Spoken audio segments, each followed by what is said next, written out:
بھائی حالات ٹھیک کرنے کے لیے سب سے پہلا نسخہ یہ ہے، نبی پاک صلی اللہ تعالی علیہ وسلم فرماتے ہیں اللہ تعالیٰ بندے کے ساتھ اسی طرح کا معاملہ کرتا ہے جس طرح کا بندہ گمان کرتا ہے۔ اس لیے جب سوچوں میں مایوسیاں ہوتی ہیں نا تو پھر ڈرنا چاہیے کہ میری سوچ ہی مایوسی کی ہے۔ درویش کے پاس ایک شخص نے جا کے کہا تھا میرا خیرات کرنے کو بڑا دل کرتا ہے پر میرے پاس وسعت نہیں ہے، تو فقیر کہنے لگے تو خرچ کرنے کا ارادہ تو کر، رب طاقت بھی عطا کرے گا۔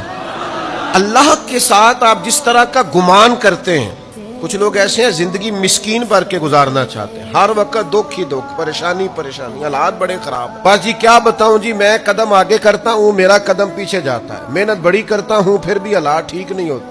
بھائی حالات ٹھیک کرنے کے لیے سب سے پہلا نسخہ یہ ہے کہ تو اپنا گمان ٹھیک کر، تو اپنا ارادہ ٹھیک کر، وہ تو بڑا ہی کریم ہے، اس کی طرف تو جو چل کے جاتا ہے اس کی رحمت دوڑ کے اس کا استقبال کرتی ہے۔ اچھا گمان، اچھی سوچے، رب جب بھی کرے گا فضل والا معاملہ ہی کرے گا، رحمت والا معاملہ ہی کرے گا۔